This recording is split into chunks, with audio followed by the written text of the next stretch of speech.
Welcome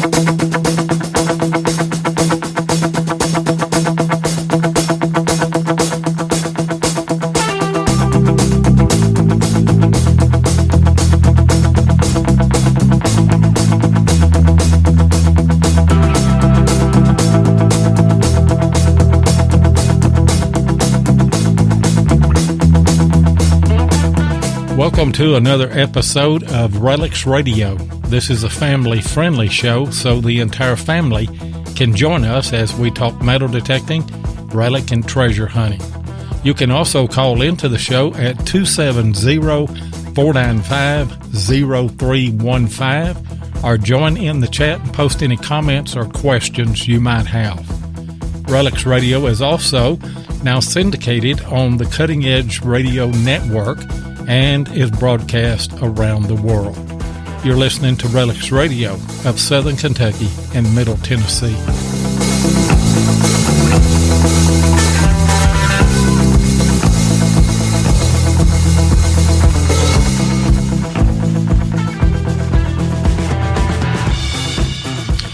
And you are listening to RELICS Radio tonight.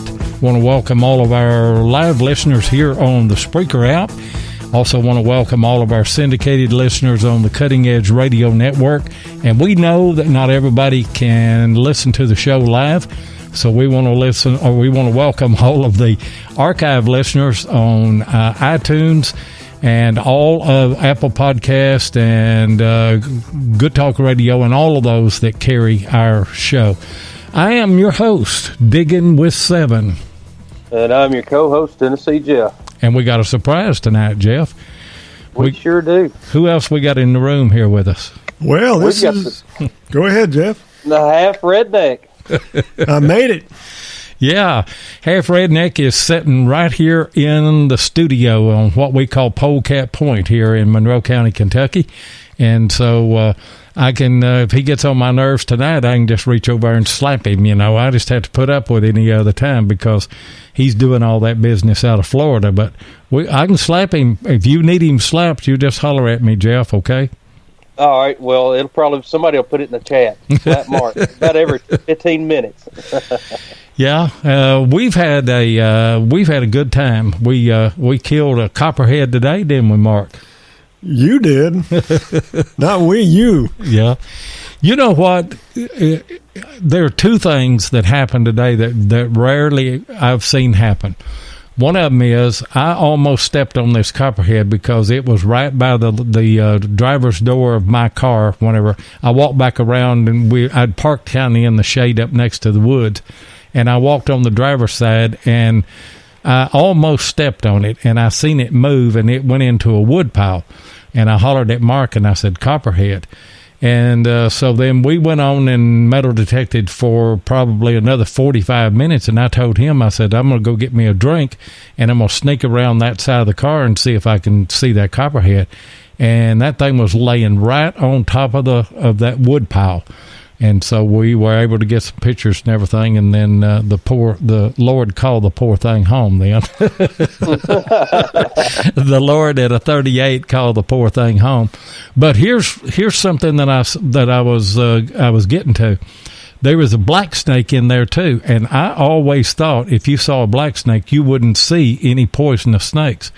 That's a lie, because that black snake was in the same spot as the copperhead was. I'd always heard that too, and that I've seen pictures of the black snake eating a copperhead, and maybe the black snake was getting ready to eat him. I don't know, but I've always heard that. Well, then we saved him some trouble, I guess. Maybe saved him a little bit of pain. I don't know, but yeah, we've had a good week. We've done a bunch of water hunting at Dale Holler. And then we went to 5 Mile Holler today. But I tell you what, Dale Holler is a little rough on phones, isn't it, Mark? Well, it is, especially if you walk into the lake and you forget that your phone is in your pocket, and then you realize later on that your phone is waterlogged. And then what happened today? Well, and then, my granddaughter's here with us, my wife, Gail, and Solo, my granddaughter, and I was going back to the boat, and next thing I know, she was crying, and she dropped her phone into the lake. Oh, me. And you know how these kids are whenever they don't have a phone. Oh, yeah, it's terrible on them. And, Lloyd, you weren't able to retrieve that phone for her? No, it's I don't know, it's probably 45, 50 foot deep under my boat. There wasn't no way I could snorkel down to that. I ain't even going to dive that deep right now, although I am working on getting all of my diving stuff and everything. And I'm getting into this water hunting. I mean, I'm going to hit it big time, especially there around the lake, at least down to 10 or 15 foot, something like that. Yeah, I mean, well, you could have got a water hose and tried it that way, but I'm glad you didn't, though. Oh, I tell you, I can see it now. Two rednecks trying to scuba dive with a big 50-foot water hose. But talking about Dale Hollow, we've got a guest from Dale Hollow, don't we, Jeff? Go ahead and bring him on. We sure do. He knows as much about Dale Hollow, I guess, as anybody out there. Darren Shell. How you doing, Darren? I'm doing good. Good evening, guys. So, how you doing today? Oh, fantastic today. It's been a beautiful day on the Dale.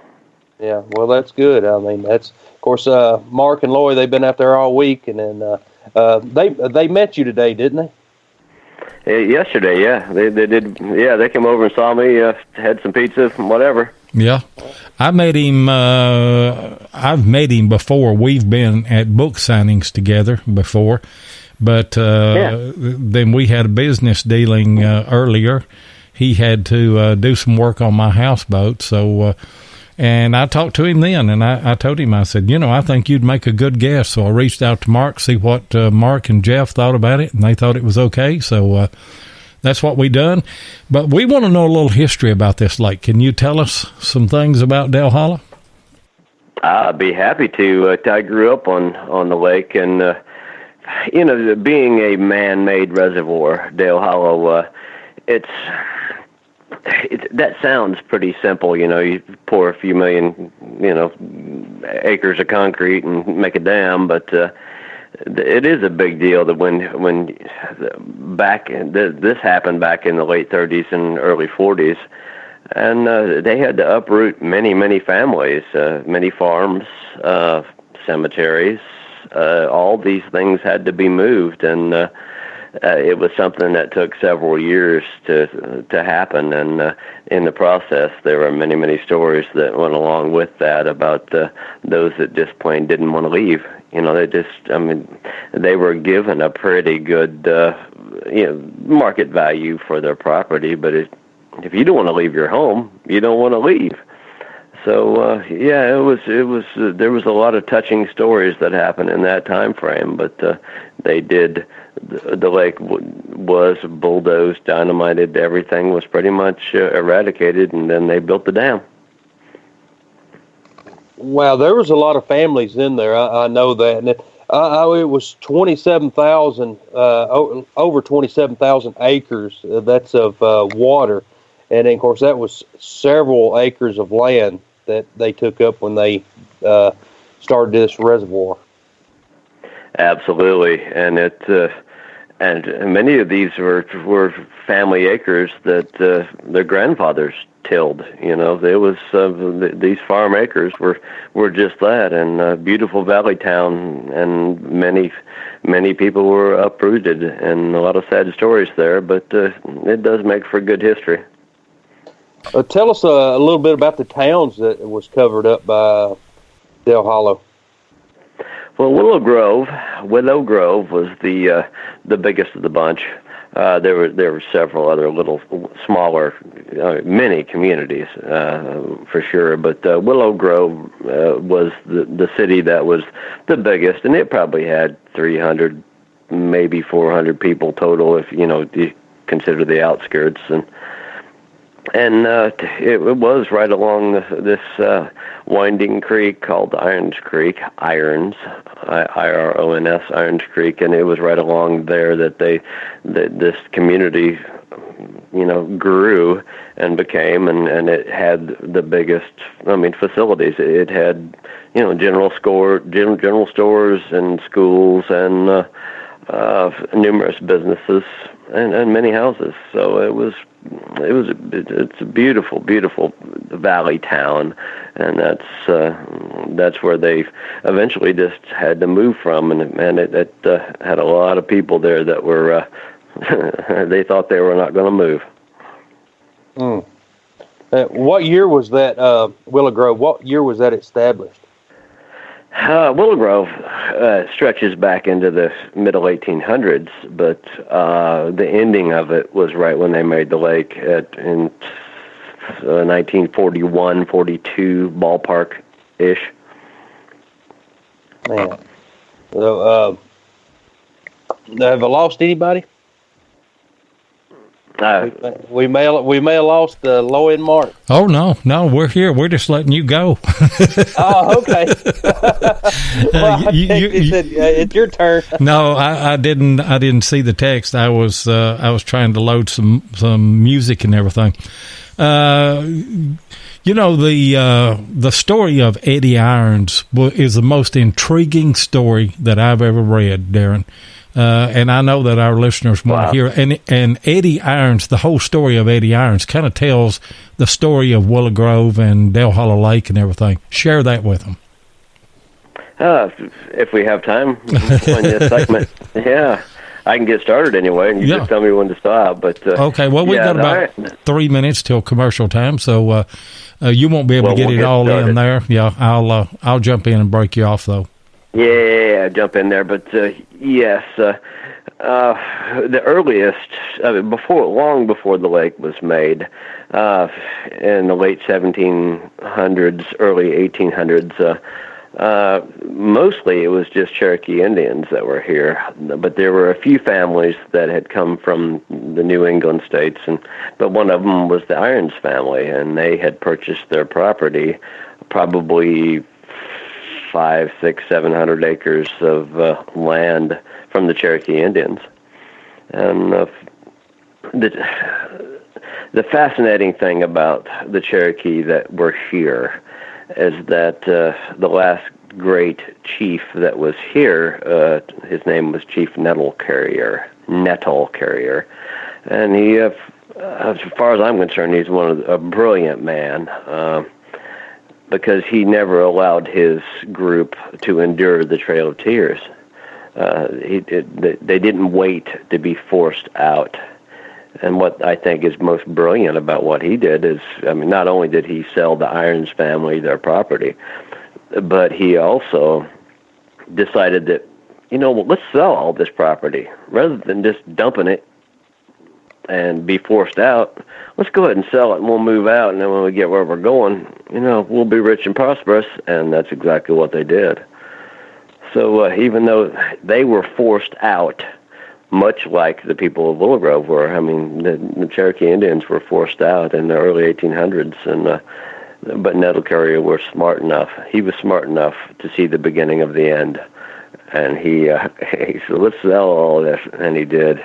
And there was a bunch of Cherokee red tape and governmental red tape, but that's where the Irons came in, and they had lifelong friendship with the Cherokee and the Irons family.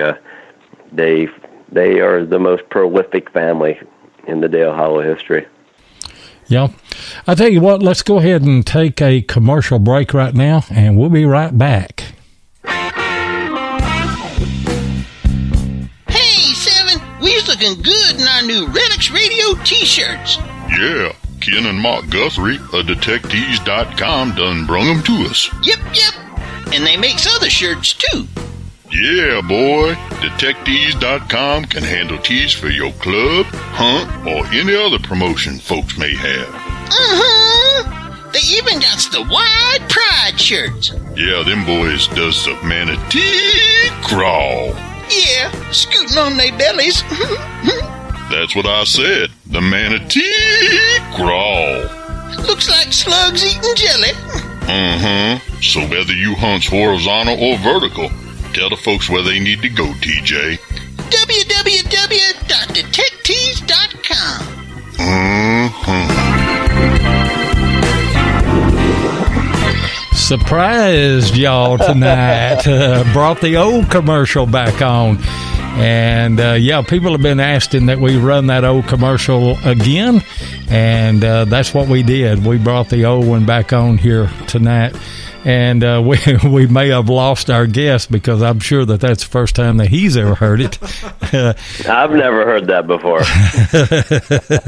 That is our T-shirt company that sponsors us. That is the commercial that we put together for them, I don't know, over a year ago, I guess. And we ran that for a while and then went to another commercial, more kind of a modern, traditional commercial. But then we've had some people say, and the reason that you lost me a while ago, Jeff, was I was trying to load that into the music here, trying to find it and everything. I'd forgot about it, but I didn't mean to cut you off there a while ago, Darren. Go ahead and continue with your story. Well, I think I'm related to them boys in the commercial. And by the way, before he gets that, Mark's birthday is today, so happy birthday, Mark. Woo! Mark Guthrie. Oh, okay. Yeah, I turned around and looked at this Mark here. He hadn't said anything to me. Hey, happy birthday, Mark Guthrie. We'll celebrate this weekend at Chattanooga. We'll buy you a Coca-Cola or something. We're big spenders. But yeah, go ahead with the rest of your story there. Yeah, I'll tell you a little bit about the Irons family. And the Irons family, our time frame is late 1700s, early 1800s, right about 1800, turn of the century. And in our part of the country, there was just there are very few people here other than Cherokee Indians and a few settlers. And but this settler family that bought their property from the Cherokee, the Irons, Edward Irons, he has the two children. He had a boy and a girl, and they were probably the most prolific in history of anything that happened in our neck of the woods at that time frame. And I'll tell you why. His daughter, Rachel Irons, she grew up and married a man by the name of William Dale, and they had 449 acres called the Dale Hollow for William Dale. They called it the Dale Hollow, and that is where our dam sits now, and that's why they call this lake Dale Hollow. So Rachel married William Dale and started a whole line of the Dale family, and that's where the name came from for the lake, and that's a big part of our history. But to quickly get into the next part of the story about the Irons was Rachel's brother. She had a brother. We believe his name was Eddie, Edward Jr. We don't know that for sure, but I'm pretty certain that's it. But he was a fiery young man. I mean, he was, for his 18th birthday, what he received from his family on his birthday was a racehorse. And if you can picture in your mind about 1800, if you were a local fella in this neck of the woods, about all you really had to do was farm the family acres and race horses with the Indians. And that's what Eddie wanted to do. And for his birthday, his 18th birthday, they bought him an unbroken stallion and brought it home. And it was both the horse and the rider were equally stubborn. Young Eddie was going to ride his horse on his birthday, and the horse wasn't real hit with that. So he jumped on that horse And while his whole family is right there watching him on his birthday get on his horse, and the horse wouldn't move, and finally it bolted and ran. And at age 18 on his birthday, that horse ran through a large walnut thicket, and Eddie's head hit a low-lying limb, and it killed him. So it was then that family, they took up the three hardest things in their lives. One had to do with that 50 caliber musket and that horse. And the second found the father at the base of that walnut tree with his axe, and he hacked and cut away at that walnut tree that so innocently took his son's life. And for 2 days he cut and sawed and planed beautiful walnut boards. And for the third and hardest thing in his life, he slid his son into that casket and pegged it shut. So he was buried right out near Willow Grove Resort. This young man, long before the lake was here, was buried on a little knoll, and we thought that would be the end of it. The Irons family moved away, but the mystery of Eddie Irons stuck around. Are you still with me, guys? Yeah, we're still with you. Right. Yeah, just keep going. Keep going. All right. Well, yes. So young Eddie was buried on this knoll that was right along, Irons Creek because of the family. And the family moved away. And as time evolved, the community started to, come around, and what would someday become Willow Grove just happened to be where Eddie was buried.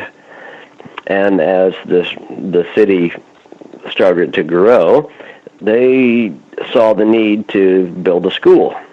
And in so doing, they scraped off this shaly knoll overlooking Irons Creek. And lo and behold, they found a walnut casket. And that just happened to be Eddie Irons. They said, "Wow, some of them said, I think that's that Irons boy." And some of them, they actually pried the casket open and looked at it, and they said he looked like a red-headed Indian. And I suspect if you were of Irish descent and lived with the Indians in the 1800s, you probably would look like a red-headed Indian. Yeah. So anyway, they said, "Well, what are we going to do now? I mean, he's one of the settlers of old. What are we going to do? We've dug him up. We got to put a school here." And they said, "Well, let's just dig him a little deeper, and we'll put him right back where he got, and he'll be here as a testimony to the settlers of old." Okay, and that's what they did, and they built their school on top of him. But then about 50 years pass, and then Willow Grove has evolved, and so too did the school need to increase in size, and in so doing, they took down that building and started scraping off the soil to build a bigger school, and lo and behold, they found this walnut casket. And by now, some of the locals are saying, "Yep, that's that Irons boy, that red-headed Indian dude." Yeah. And they dug that poor guy up again. Man. And they said, "Now what are we going to do? We're building a school here. What are we going to do?" And I said, "Well, tell you what, instead of just digging him in deeper, let's pour him into the concrete steps of the front porch.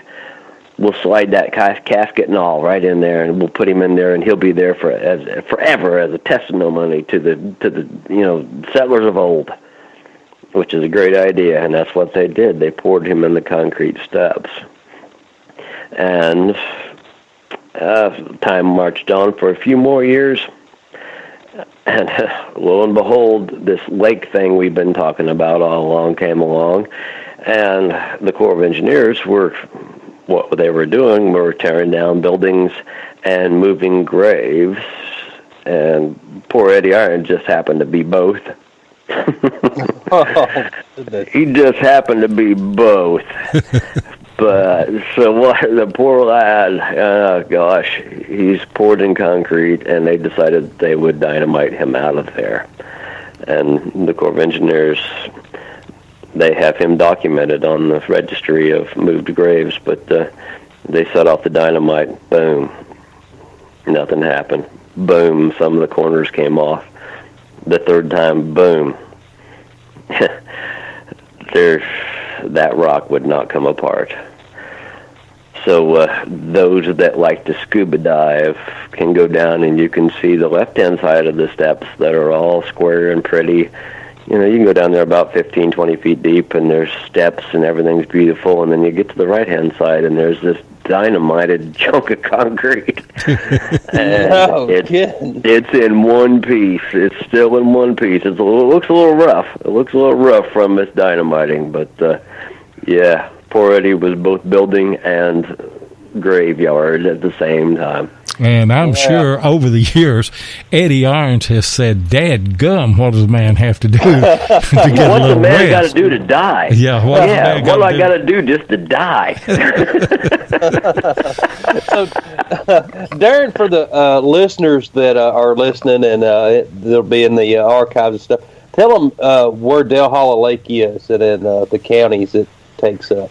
Oh, we are a Clay County. Well, we're in several counties. We're in two in Kentucky, Cumberland, and another one.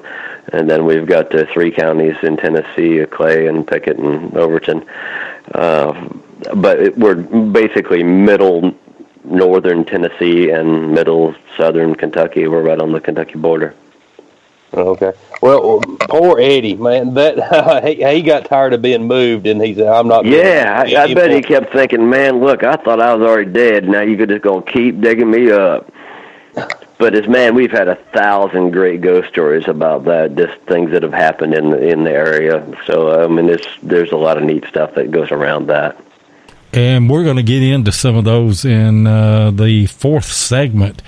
Yeah, that story, of course, I guess that story has captured the hearts of a lot of people. It is one of the most unusual stories that I've ever heard. And what got me about the story is thinking about Mr. Dale, you know, having to kill the horse because he bought it as a gift, and then having to cut down the tree and make the casket, and then having to bury the boy, and then he had no idea everything else that was going to happen in that situation. You know, the number of times.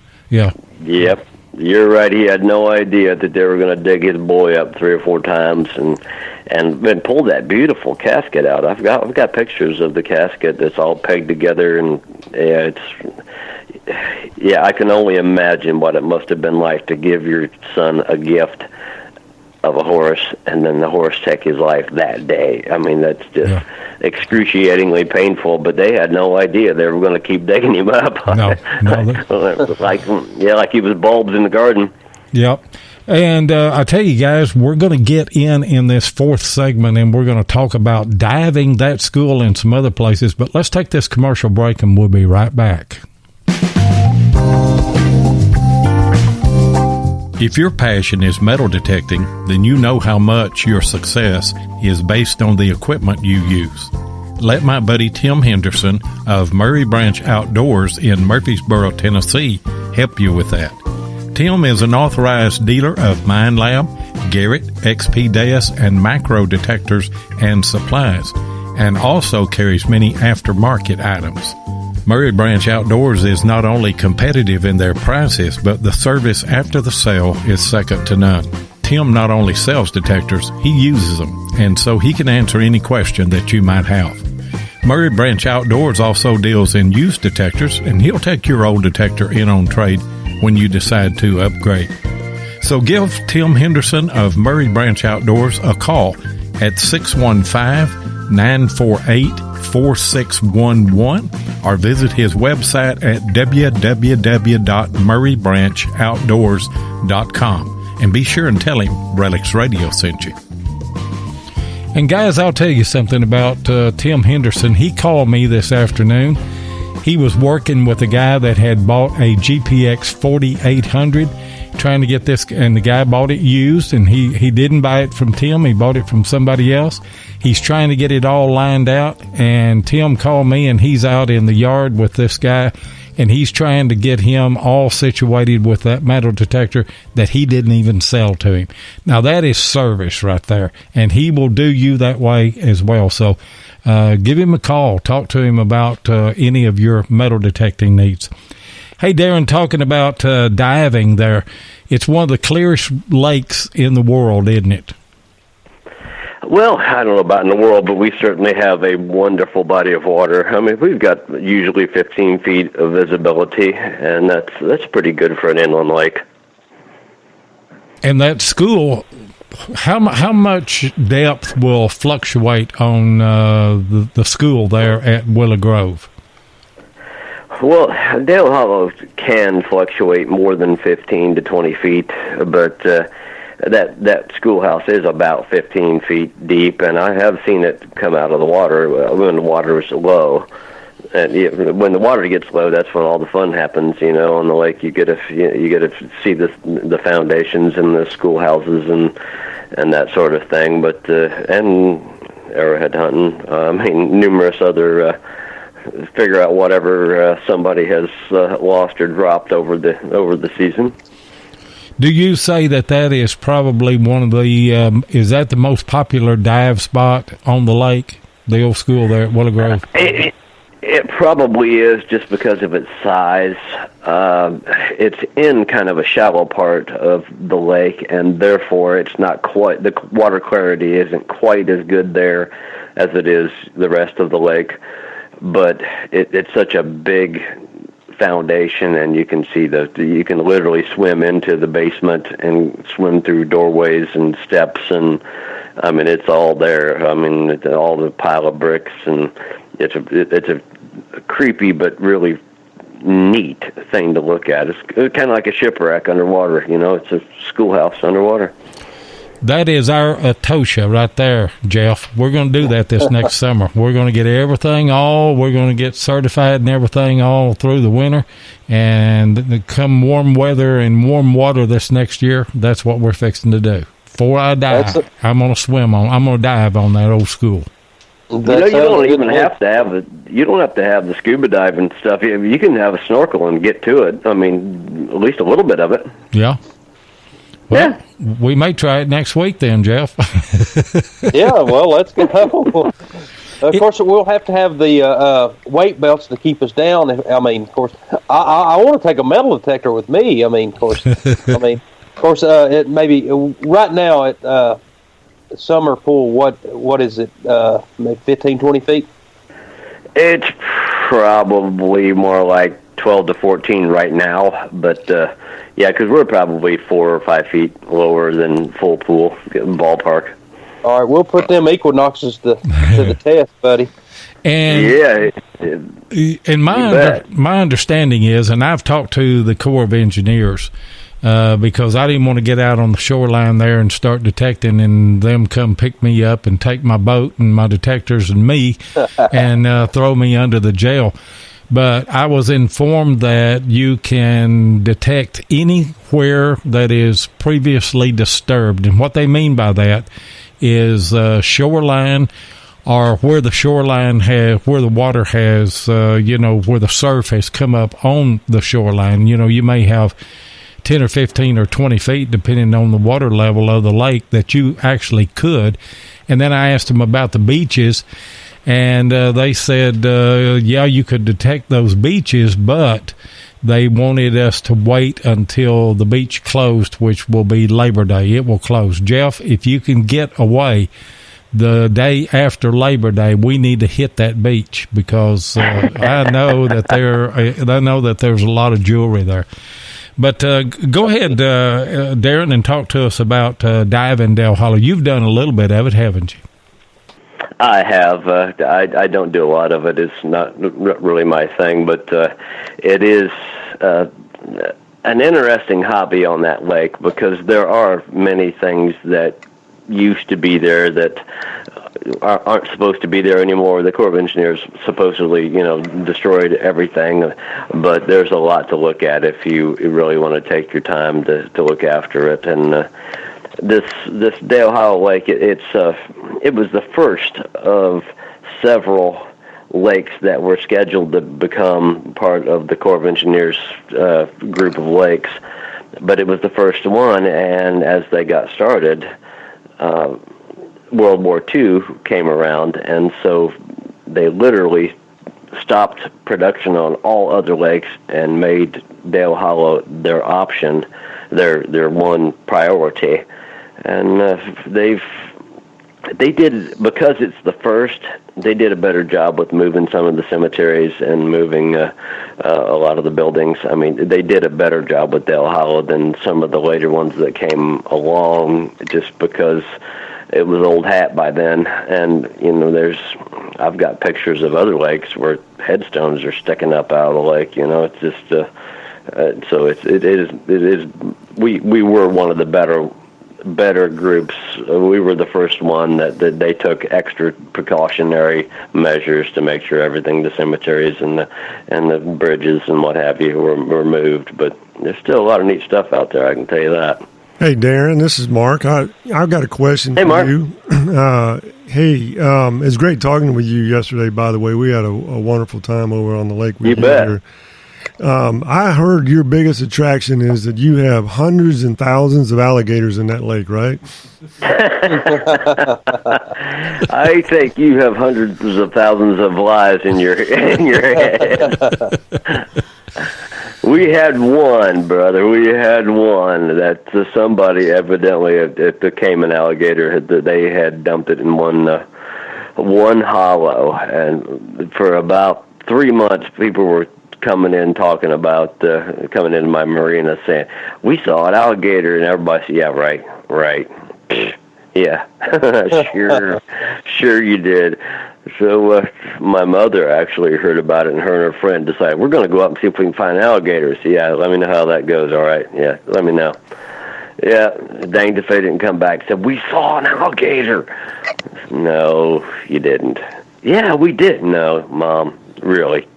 Are you getting senile? Well, I mean, what? But danged it, there was a small Cayman alligator in the lake for one season, and somebody else actually took more interest than I did and found it. And they caught the thing, and they relocated it up to a park in Kentucky. So that poor gator, he got real famous there for a while, and then I guess he's living up in Kentucky someplace now. Well, let me know. Yeah. Let me know when you need another tourist attraction, and we'll bring some gators up from Florida for you. We don't want no more, because people said, well, why are they so concerned? I said, I'm not concerned. I don't swim in that hollow anyway. You still want to go, Jeff? You still want to go diving? Yeah, I might as well. I figured when they relocated it, they'd moved it down here at Old Hickory Lake. So. Yeah, we try to flush everything into Old Hickory. Yeah. Oh, yeah, you sure do. You ought to see it. It's terrible. It's not near the lake that Dale Hollow is. Well, the water clarity certainly isn't the same, but yes, it is a wonderful lake in its own accord. And it still holds the smallmouth bass world record. David L. Hayes, 1955, in July, caught that fish. Tell the listeners about it just a little bit, what you know about it. Well, I did write a book about the top 10 smallmouth bass. I mean, Dale Hollow holds 10 of the top 25 smallmouth bass records in existence. We hold number 1, 2, and 3. And David Hayes, I met him. I got to sit in that man's living room, and he told me his story, and he let me write it, which surprised me because he really didn't. What really happened with that is that he had the record, and then there was somebody come out of the woodwork that said it was a fake, or they stuffed it full of stuff, and it was some turmoil went on with it, and he lost his record for a little while. But then eventually they reinstated his his record, and well, for the record, it's the longest and biggest and fattest one ever caught. So it's still the record anyway. But yeah, David Hayes got the number one, and then there was another fellow out of Ohio that had the second biggest smallmouth of all time, and then Mr. Paul Beal out of Indianapolis had the third biggest. So we have number 1, 2, and 3. Not to mention the remaining 10 of the 25. So that's smallmouth bass. This is the place to be. Yeah, I was on the lake whenever I was in that area. Whenever Paul Beal caught that and went into Hendricks Creek with it, didn't he? And I actually done a story on him. And then, really? Yeah, and then I did a story on David L. Hayes whenever they reinstated. They said that they had, the story was, and it was a disgruntled fisherman, I think, said that they had they'd put a bunch of fishing weights and everything in the fish and then waited. There was just a lot of controversy around it. But then as they began to investigate it and look at the character of the person that had made the accusations, they reinstated everything with David Hayes, which they should have done, because, they should have done, because just physically by length and girth, it was bigger than anything ever caught. So, you can say all this, weights and measures and all that, but it was still 27 3/4 inches long. That's a big smallmouth. How much did it weigh? 11 pounds and 15 ounces. Yeah. Yeah. And it doesn't matter if it's a Boone and Crockett deer or a fish like that. If it's a record, you're going to have haters, and then they're going to come out of the woodwork. Yeah, and they're going to say this, say that. So, well said. It's a jealousy factor. Yeah, it really is. Hey, guys, let's take another commercial break a couple of minutes early here, and then we're going to get into all the ghost stories of Dale Hollow.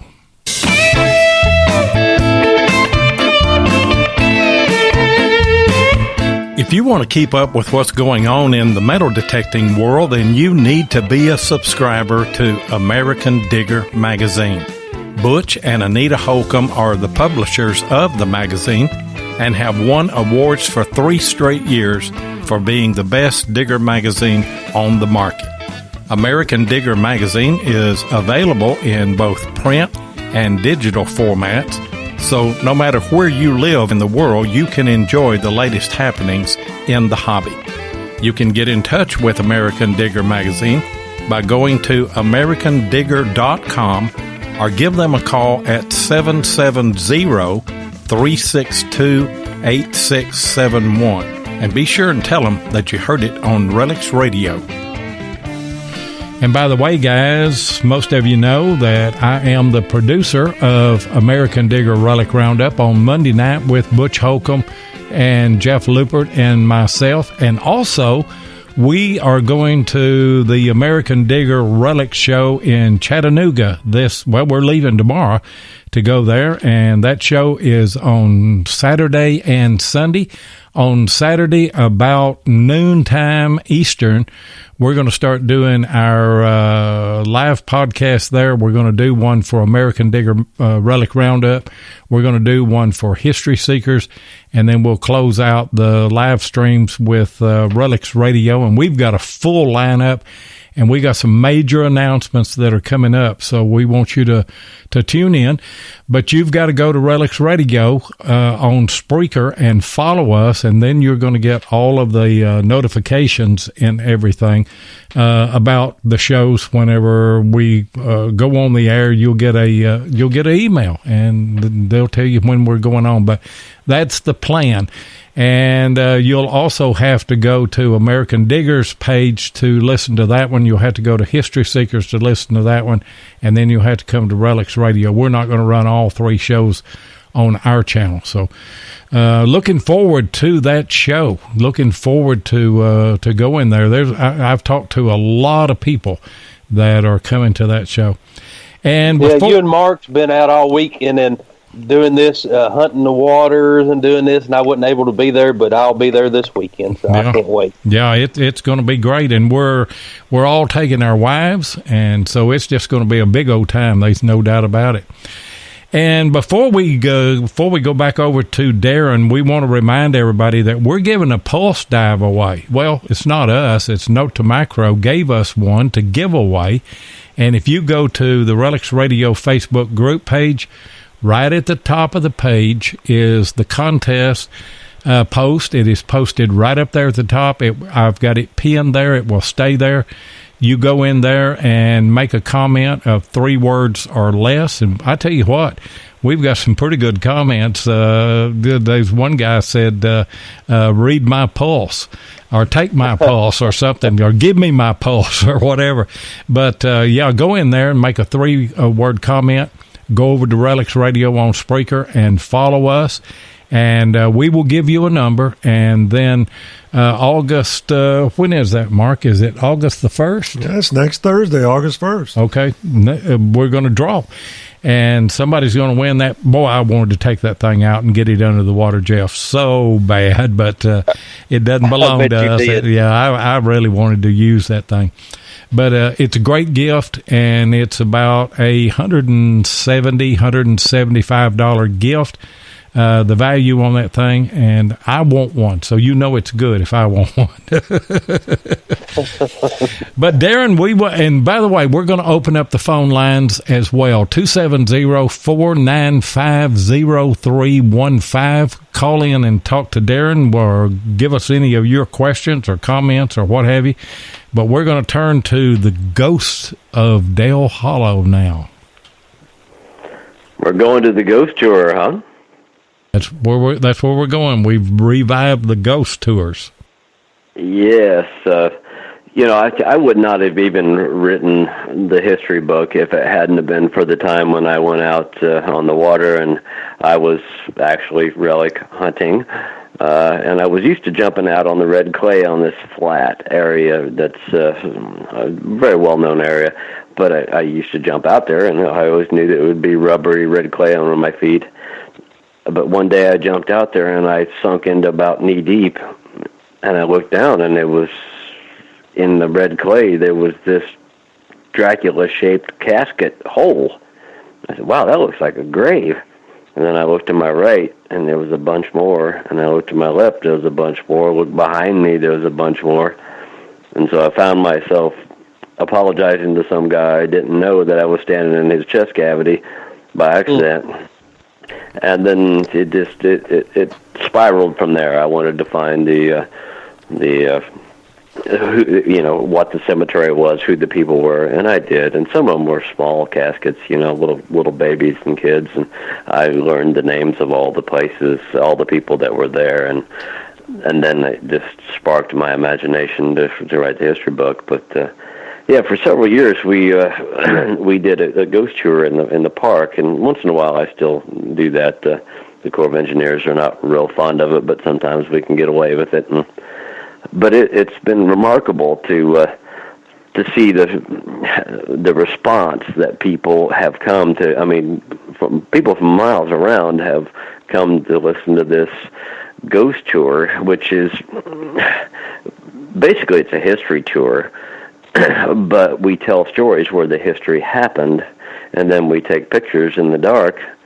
And we have gotten some of the most remarkable photographs and remarkable stories, and just countless things have happened in the park when we take these tours. And I don't consider myself a specialist on paranormal activity. I never necessarily witnessed a ghost, but I've got some awesome pictures, and I've got some really strange things that have happened in the park, and it's been fascinating. We would take 40 to 50, sometimes even 80 people through the park at a time, 2 times a night, most of October, and and we got a lot of pictures that way. We would get orbs and myths and strange pictures of people that weren't even there. It's just pretty neat stuff. What else you want to know about that? I want to know some of the experiences. Anybody ever get touched or anything like that on any of the tours? Yeah, there's several things like that. As we walk through, there's one particular spot it's not necessarily about touching, but there's one spot where people smell hay, like cut hay, rolled and cut hay. And there's nothing there other than that's where a hay barn used to be. And I've had people walk through there, and I said, look, I know that, they've mowed the grass, but the one guy said, no, I smell the hay, and that's number so-and-so fescue. He was a farmer and knew exactly what it was. But we walked past that, and then there's another spot where no matter how hot it was, most of the time when I took these tours, it was very, very hot. I mean, even at night we were stopping at the bathrooms and splashing our faces. But there was a spot where people would stand and they would get cold, very cold. I mean, when it's 95 at night and, humid. And I'd say, look, if you'll just step over just a few more feet, and they do, then you could see the relief on their face that, okay, we're back to normal again. But I've had a couple of different people tell me this, oh, that's bull, I don't believe that. And then they went there on their own, quietly away from the tour, and felt it and saw it and was there. I mean, there's just things like that happen. I mean, it's fascinating. I've had people take pictures, and there would be somebody in the picture that wasn't there, and clearly not of the same dressing. They're not dressed the same way. And I mean, obviously older, and I've got a couple pictures that are just point blank ghosts. I don't care what you say. You can see through them, and they look like they're from a gazillion years ago. So. Yeah, we just had a lot of fun having that tour through the park, and since then, I still to this day get people sending me pictures of things that they find in the campground that of what used to be. Well, I learned that if I go on that ghost tour, I'm going to make sure I go with Loy, and the reason for that is I don't have to outrun a ghost; I just have to outrun Loy. You're right. You're right. All you got to do is hoof it just a little bit faster than him. Yeah. And I think he's going to be our sacrifice. We have a sacrificial person, every night when we go on tour. So, yeah, we need to sacrifice Lloyd first. Yeah. That'll work, I guess, because I'm already 150 years old. But, all jokes aside, when you look at this history, I mean, you had the Native Americans in there that were basically their land was taken away. And then you had the white people that did that, these early settlers and everything, and then their land is taken away. And then you have Eddie Irons, and the poor fellow, he dies and he's buried and he's dug up 2 times, and the grave that he's now in, the Corps of Engineers is trying to dynamite it. There's a lot of restless souls left in Del Hollow, don't you think? Absolutely, sir. Absolutely. It's a lot of remarkable stories all wound up in just making of a reservoir. It sounds easy that, this is a man-made reservoir. Yeah, until you start realizing how many lives are affected and how many things that have transpired to get it to this point. Yeah, and that's not counting the guys that passed away building the dam, and then the people that is drowned on the lake itself. And I mean, it's like Lois said, a lot of restless souls out there. I do agree, and and I've never felt endangered out there on the water or in the campground, but I have felt the presence of something else, and it's pretty remarkable, really. Just when you start getting the history behind it, then you start understanding where the restlessness comes from. I mean, lost souls, I guess. And some of my fondest memories of Del Hollow, we would be out on the boat and just anchored down and then watching the stars and everything, and then just being out there. And I mean, you would always feel something kind of like somebody was looking at you. And of course, I don't know if, I mean, you never know. So you're absolutely right. And you might have been swimming in that cemetery I stepped into. You could have been swimming right on top of it and never known. Yep. And some people would say, "Oh man, that creeps me out." And I said, "No, man, that makes me feel wonderful." Because I now know who those people are, and I've studied them. And one of them was a young boy, about 5-6 years old, and his name was Ortman. So yeah, when we go in the water, we go out and swim with oarmen. Yeah. Hey, guys, phone lines are open, 270-495-0315. We want you to call in. We pay for this for this telephone number, and we do that so you guys can call in. And Rick Ward, I can generally depend on Rick to call in. I've seen he's bailing out. Call us, Rick, before you leave. Talk to us here for a minute. Go ahead, Jeff. Well, all the stories that you've got of Delhaw Lake, I know they've got to be some lost treasure stories.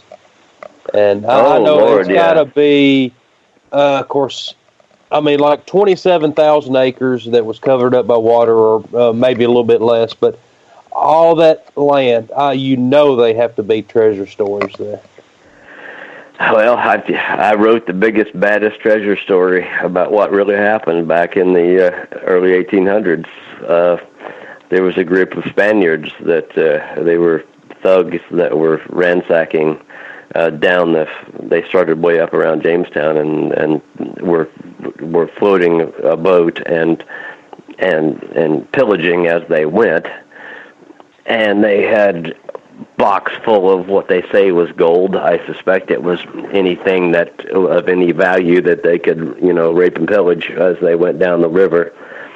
And that particular large bounty of treasure just outside of Willow Grove. I could pinpoint it on a map for you roughly, but the locals finally caught up with the Spaniards that had robbed it all, and supposedly they buried the gold and silver in a shallow grave just before they were killed.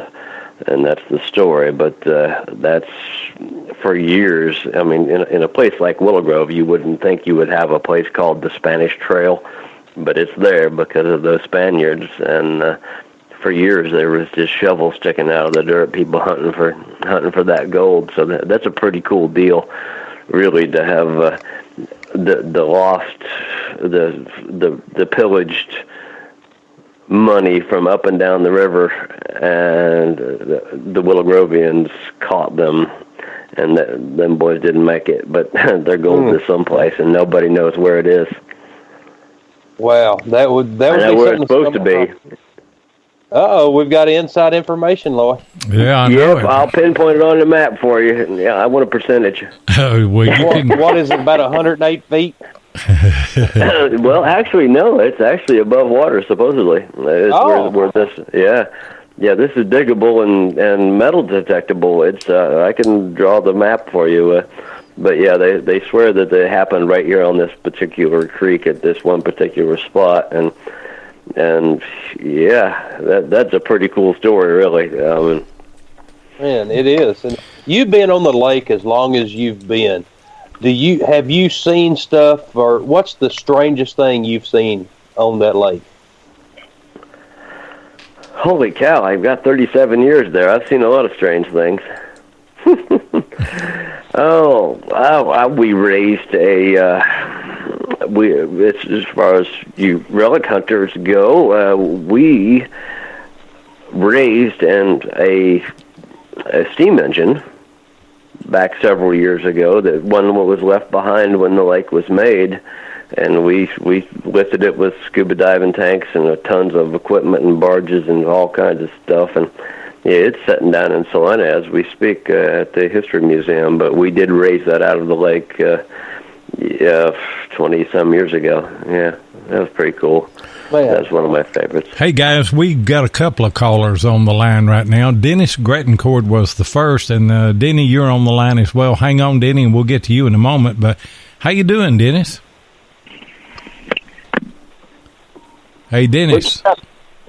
Yeah, which Denny? Grettencourt. Yeah, that's how you me. doing, Dennis? Okay, I'm doing okay. Still recovering some, but doing better. Well, that's good. I'm glad you recovered and everything. And I mean, for the ones that's on that didn't know, Dennis had come down here and he had a heart attack while he was out metal detecting with me, and luckily we got him to the. We had our adult mines to us, and we took him to the hospital, and next thing you know, he was here, 14 days almost? Wow. Yeah, just about, yeah. Yeah. Yeah, it was 5 days in the hospital, and then another week, just kind of waiting for the doctor to release me to come back home. Yeah, well, that's good. Wow. It sounds like you're all better now, so. Well, I'm getting there. Not 100% yet, but I'm getting there. They're messing with my blood pressure medicine now, trying to get it leveled out, and the current one ain't working so good. Yeah. I'm just tired all the time, and they just we need to make another adjustment, so. Yeah. Well, hope that you get a lot better and everything. Did you have a question for our guest here tonight? Yeah. What do you recommend for smallmouth fishing? What kind of bait? Well, I would probably tell you a hair jig or something similar, jig and pig. But it depends on what you're looking for. If you're trying to catch a record, or if you're trying to catch volume, the big fish of this lake have changed their habits, and they are mostly suspended in the main lake, where I think if there's ever another record caught, I think it will be caught probably trolling, because the big fish tend to follow the bait fish schools. And if you want to catch a 5 to 6 pounder, I think you can do that with your hair jigs on the bank. But by and large, I think if there's ever a record caught again, I think it'll be caught trolling out in the middle. Yeah, I'd agree 100% with that. I don't know if that answered your question or not. Oh yeah, absolutely. Yeah, that was great. Yeah. Hey, Dennis. Yeah. I know that Jeff has got your address. I'm gonna send you my book. I've got a fishing book on Del Hollow that I put together. Oh, awesome! And I'm gonna send you a copy of that. So, see, you called in and you got a gift that you weren't even expecting, and I didn't even expect to give one away tonight. But that's awesome. He gets a Relics Radio towel too. Do what? He gets a Relics Radio cooling towel too. Oh yeah. We're gonna throw a cooling towel, a fishing book, and we'll give you some blood pressure medicine while we're at it. I didn't even get none of that stuff, and I'm a guest. We'll take care of you too, Darren. You've always taken care of me. All's good. Yeah. Hey, Dennis, I need to get to Denny. Thanks for calling, and and get better, brother. I know you're not going to make the Chattanooga show because of the fluctuation of your blood pressure, but hopefully soon you'll get back down our way. Yeah, we're looking at late September, early October, coming down that way. So hopefully we can work something out. Okay. Well, that'd be great, and I'll get your address, and I'll get that stuff out in the mail to you. It may be Monday before I can mail it out, because we're going to leave out of here first thing in the morning. But I'll get it to you, okay? Yeah. All right. Yep, I understand. Thanks, bud. Okay, thanks for the call. Hey, Denny Morrison, what's going on tonight? Hey, buddy. Sorry I'm late. I'd really like to hear the history of this Dale Hollow. My question is that for your guest, does TVA frown upon you metal detecting for Civil War relics in that lake, or is it man-made after the Civil War? Well, first of all, we are not a TVA lake. We are Corps of Engineers only. Some are both. I mean, some lakes are both.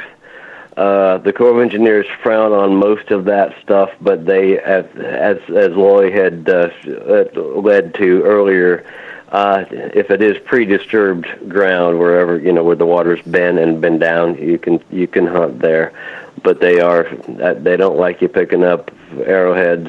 They don't necessarily care for you to. I mean, they don't mind you hunting if it's in a previously disturbed area where you're not digging fresh ground.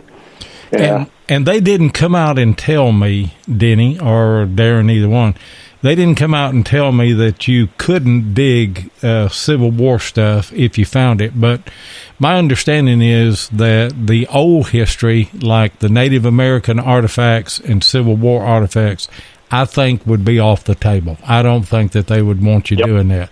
So if you do it, you probably ought not tell anybody. Out of sight, out of mind. I know some of the TVA lakes, they won't even let you put a dock in. It has to be a floating dock. They won't let you put it in the water staked down. You can't do it. Yes. So that sucks. So. You know, Loy, I was listening to you earlier. You said you could hunt disturbed ground, like around the banks and stuff. Well, the whole land is disturbed. I mean, it's got tons and tons of water put on top of it. So. Well, except for what's above ground, above water table.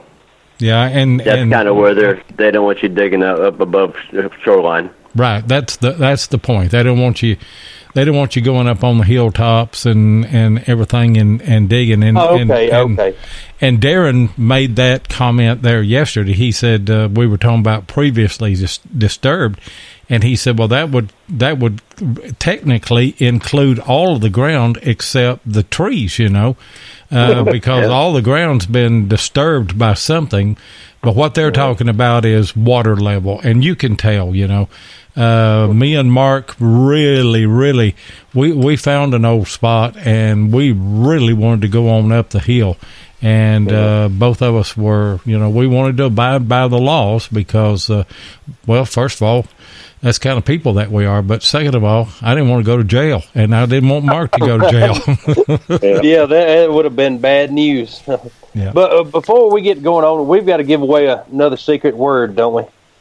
For the yes, we do. And that secret word is half. HALF. Not going to tell you what the other two are, but tonight's secret word is half. There's 3 of those words. You're going to have to know all 3 of those words next Thursday night in order to win the Pulse Dive, along with having a number and having your number drawn. But tonight's keyword, our secret word, is half. Thank you for pointing that out, Jeff. I would have. Is that a Kentucky hay, or it's certainly not a northern hay? I mean, HALL. That's Hall. I said. I said HALF, like in farmer. Elf. Yeah, elf. Yeah. Okay. Half, like half redneck over here, sitting both really? I think he's 3/4 by now. I think. Yeah, they said I was 5'8". I did receive my cooling towels.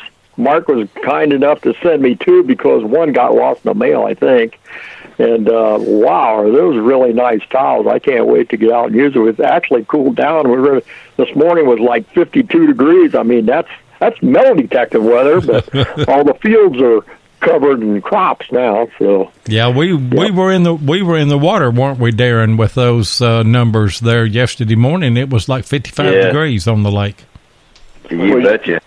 You guys ever wear half suits or not? Or you just go in and swim in trunks? I just went in, but I'm fixing to get a wetsuit. In fact, we're going to stop at a diving shop tomorrow on our way to Chattanooga. Yeah. That's my next investment because I froze to death yesterday morning. I usually use a half suit. My big body, I can't hardly get in my full suit anymore, so I do use a half suit. I might make a recommendation, Lloyd. Do you wear boots?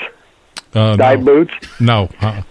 I wear dive boots only because of the broken anything in the lakes or rivers now, and I like the ones with I get them from I think Cabela's, and they got a cloth bottom on them. And if you are hunting a lake where they have a boat ramp, the slime gets on that, and these boots will not slide.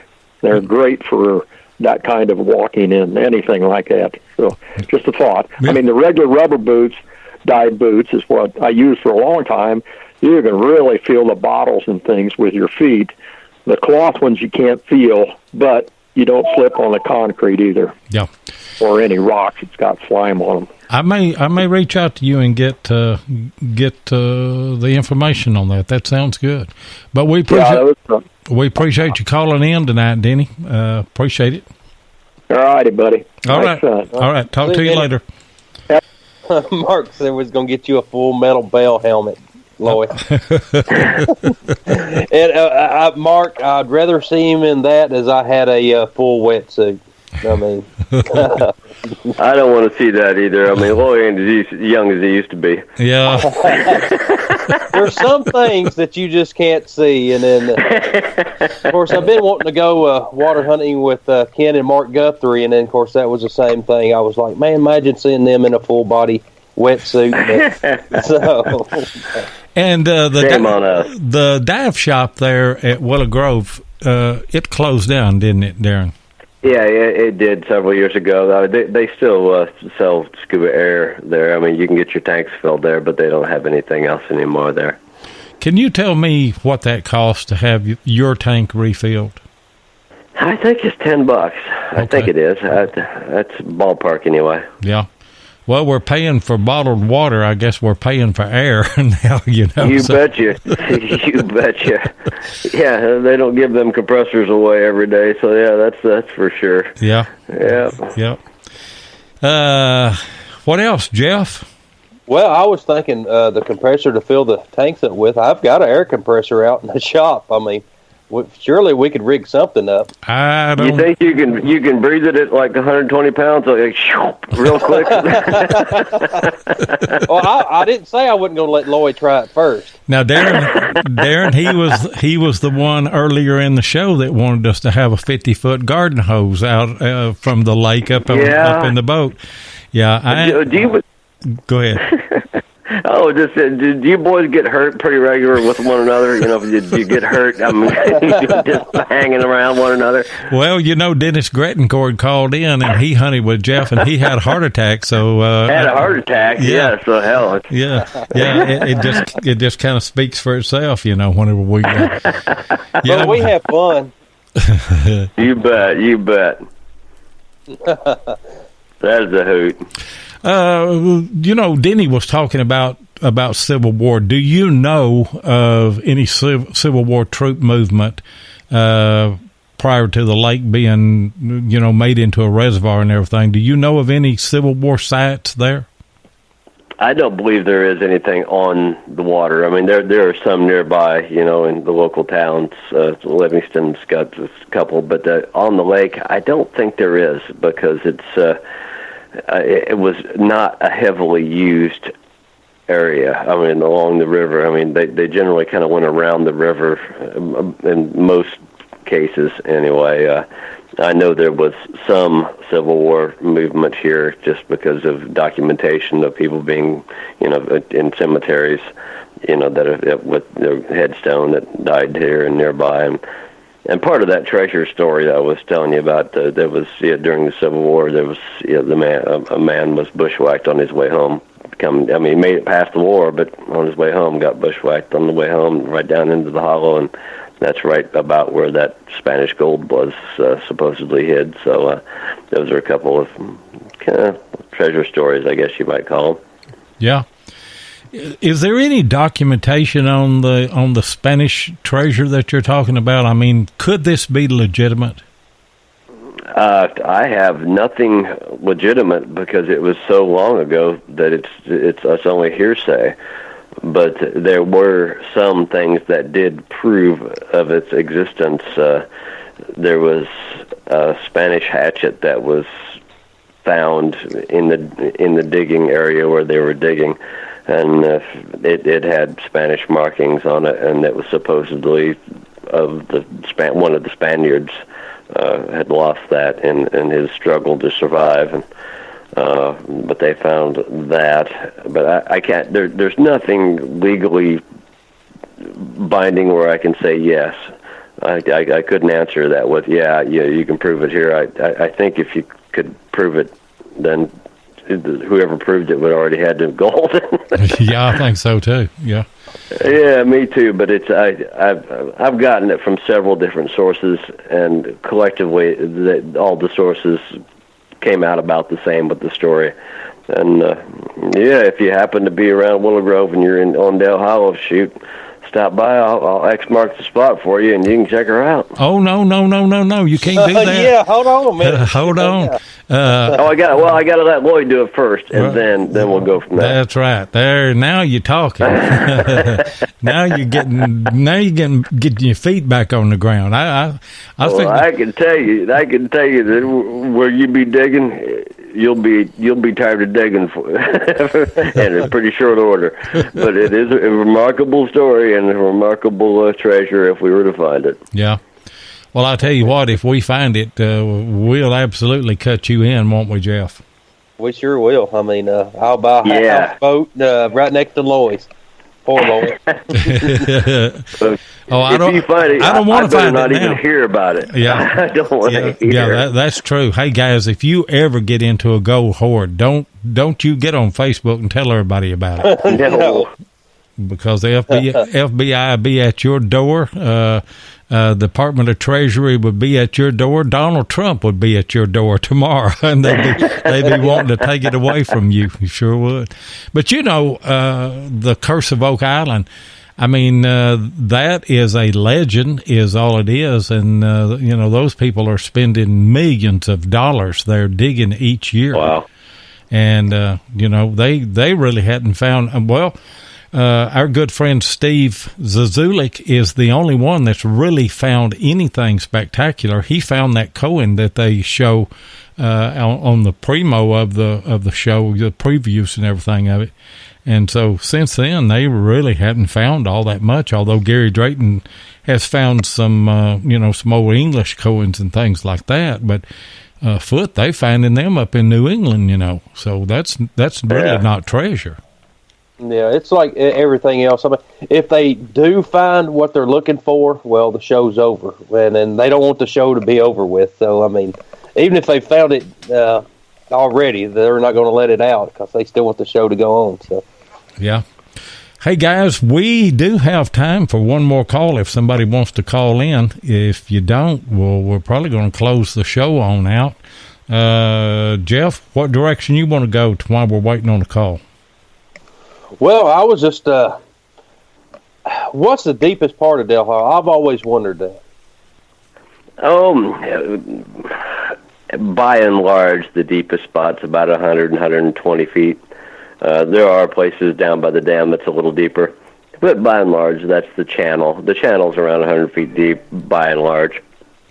I know I was telling you a story before the show started. I had good buddies of mine. This is back in the 90s, and they'd rented a houseboat, and of course, the houseboat commodes are like pretty small, and it was probably about 7 people on this houseboat, and it got stopped up, and they had a bright idea. Well, we'll just take the commode loose from the boat and take it out and up on the hill and dump it.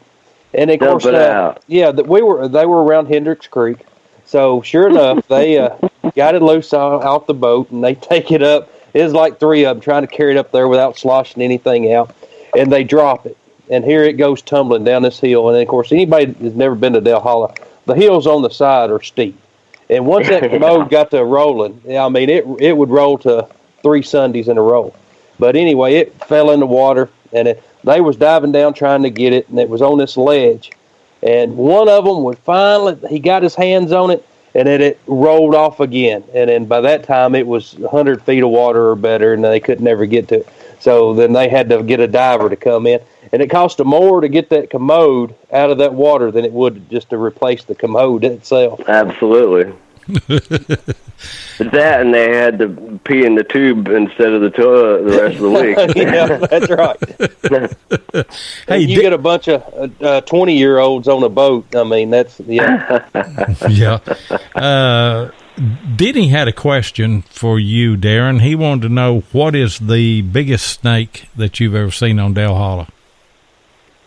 Biggest snake? We don't, well, as far as poisonous snakes, we pretty much just have a very rare finding of a rattlesnake, which would have been probably 6 feet and probably been the biggest one I've seen, but they're very rare.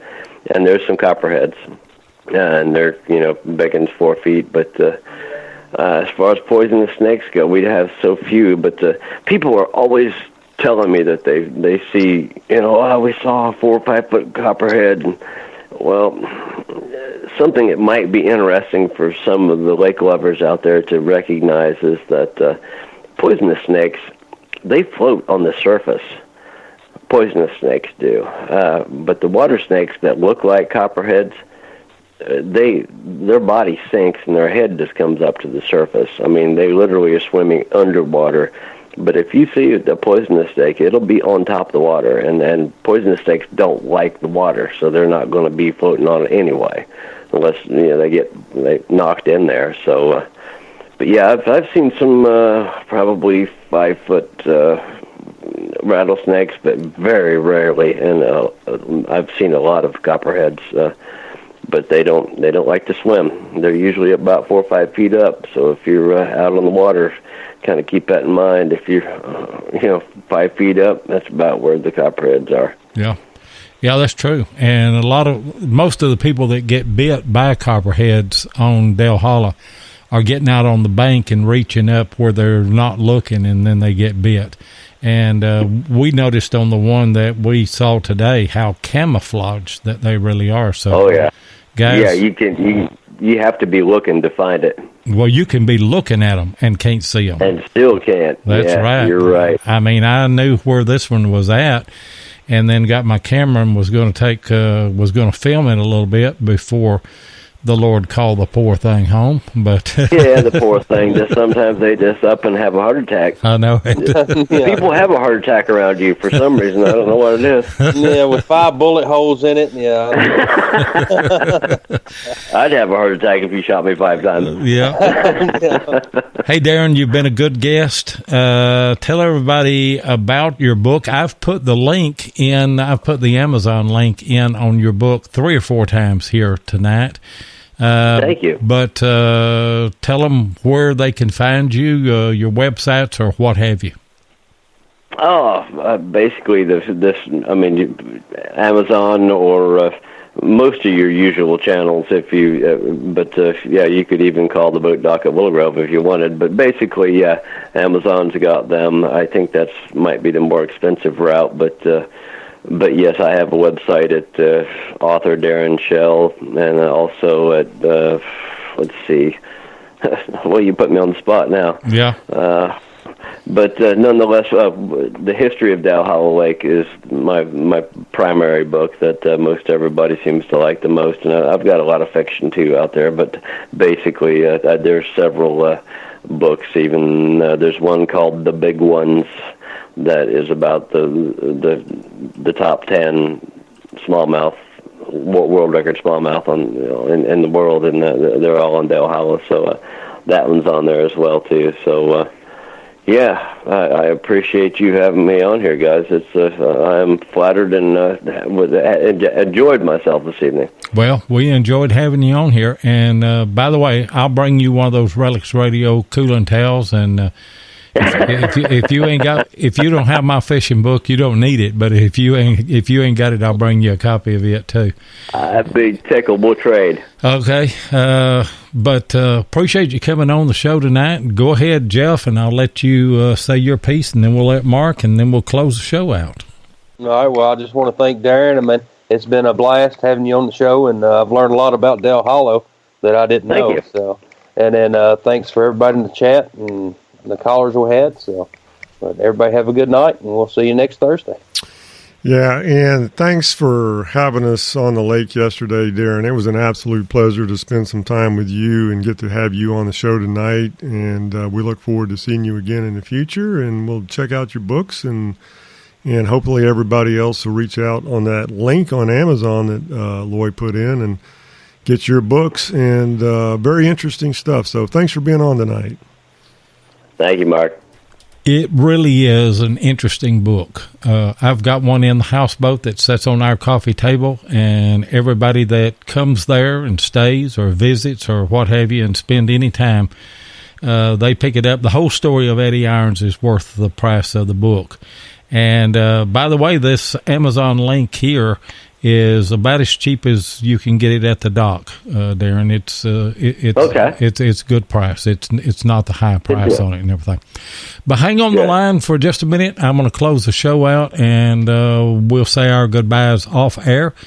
Appreciate everybody being on the show tonight. Everybody that's listening live, all of you that will be listening to the archives, all of our syndicated listeners as well. And if you like shows like this, go check out Beyond Sight and Sound with Josh Kimball on Sunday night and Wednesday night, and All Metal Mode with Mike Hare and our good buddy Gypsy Jules on Monday night at 8 o'clock Eastern, and American Digger Relic Roundup with me, Butch Holcomb, and Jeff Lubert Monday night at 9 o'clock. Hardcore Metal Detecting, our buddies Derek Asklar and Craig Talley, they're on Thursday night and Saturday night at 8 o'clock.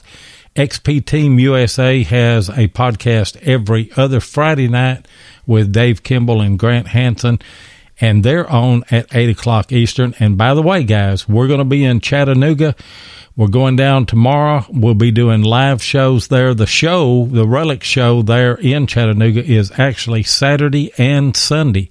But we probably, if you're not going to be able to attend, but you want to listen to the shows, we'll start somewhere in the neighborhood of probably noon on Saturday. That will be Eastern time. So join us there and join us next week. We're going to give that Pulse Dive away next week.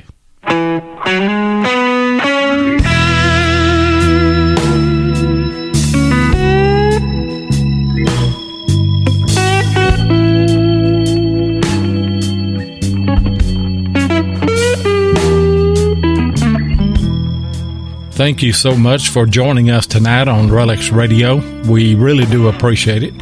Be sure and join us live every Thursday night at 8 o'clock Eastern here on Spreaker, or you can catch the archive show at RELICS Radio on Spreaker, iHeartRadio, iTunes, and many other podcast outlets. RELICS Radio is also syndicated on the Cutting Edge Radio Network and is broadcast around the world. Please take a minute and hit the like button, and be sure and follow us so you'll get notifications of all of our upcoming broadcasts. You can also find us on YouTube at Diggin' with 7 or Tennessee Jeff, or you can check us out on our RELICS Radio Facebook group page or Adventures in History on Facebook. If you'd like to get in touch with us, then send an email to relicsradio@outlook.com. We'd love to hear from you. We hope that you'll join us next Thursday night, and until then, get out there and dig some history.